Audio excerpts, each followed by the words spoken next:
It's an act of love to tell people this amazing news that Jesus brings us peace, a deep inner joy, fills our hearts with love, brings meaning and purpose to our lives, brings forgiveness, eternal life. It's natural to want to tell people we found Jesus.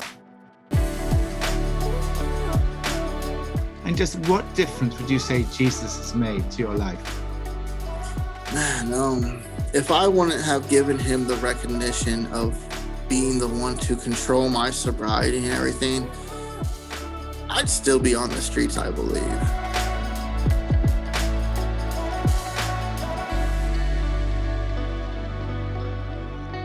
Hello, and welcome to the Telling Others series, where we share stories from across the world of lives transformed by Jesus through Alpha.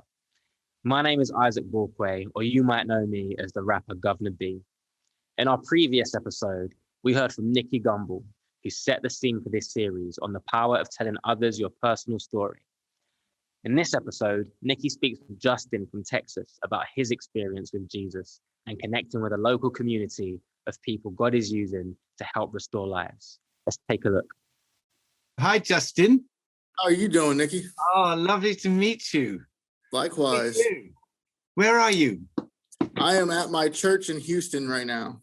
This was the church that I started the Alpha group with when I was still on the streets. So, Justin, I'd love just to hear, tell me your story. Tell me right from the beginning. Tell me your whole life story, right from zero, from naught onwards.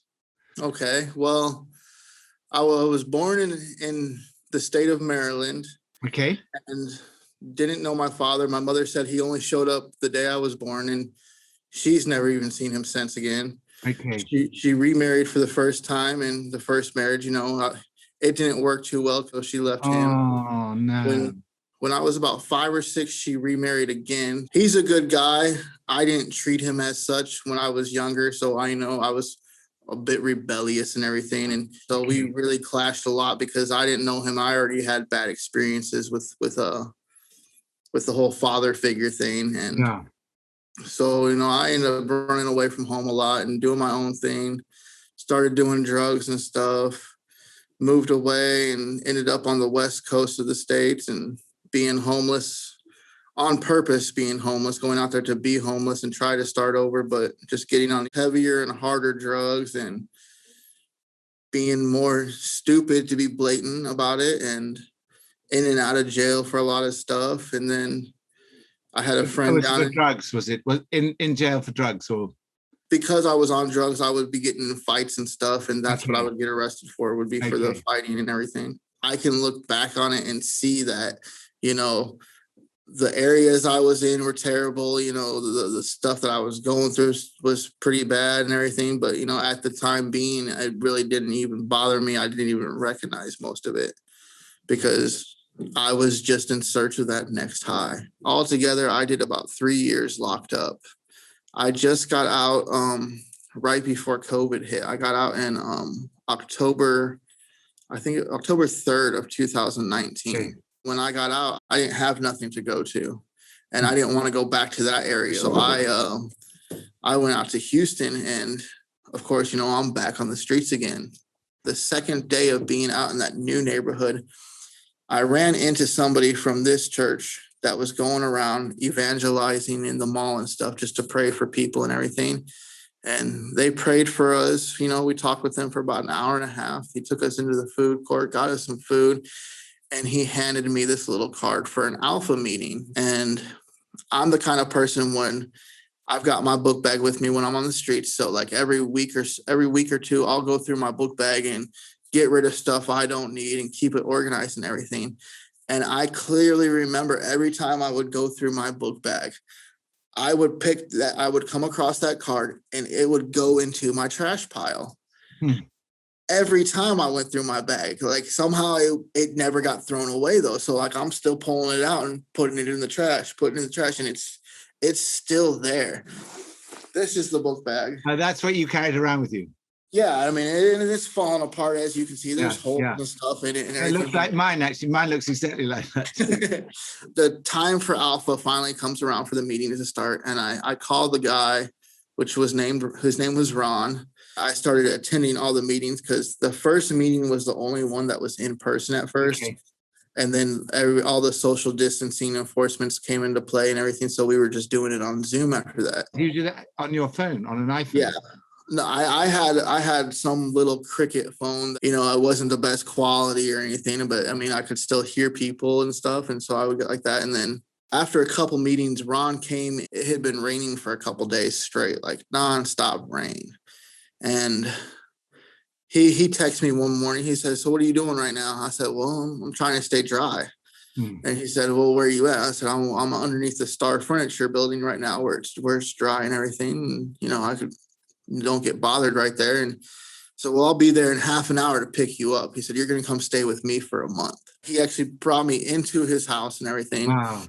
He set up a room in his garage with air conditioning and a futon, and I had a TV and stuff. And wow, they let me use one of their laptops when we were doing the Zoom meetings. I stayed in his house for about, I'd say, 2 more months. Wow.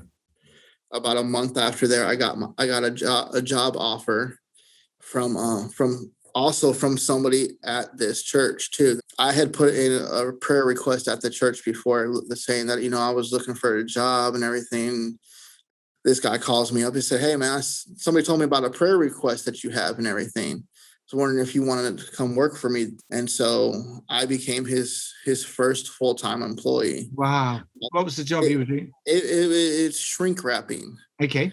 I just spent this whole weekend up until last night working over at NASA, wrapping something for an oceaneering program that they're doing over there, over at their neutral buoyancy lab. Wow. And just being able to do real work and everything it's just made me feel better. Amazing. And just what difference would you say Jesus has made to your life?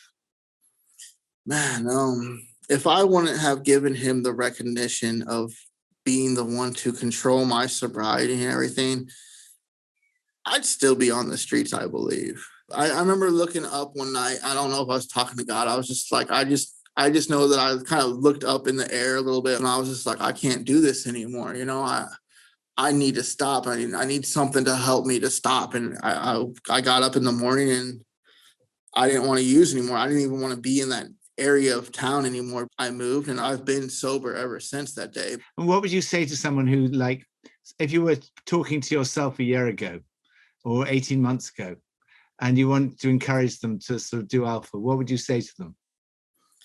Man, I'd be like, you know, this is something that if you give it the chance and just actually open not your eyes, but your ears to listen to the message and see how you can apply it to your life.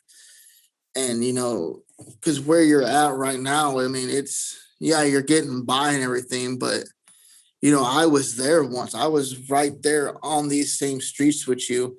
And, you know, I decided, you know, I can't do this no more. You know, I need something better.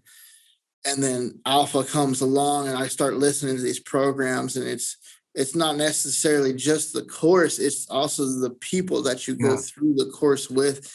I mean, they'll be willing to help lift you up and help you out with what you need and everything. I mean, they'll give you the motivation, the spirit, maybe even hand on hand help, like physical help. And then you can keep going from there.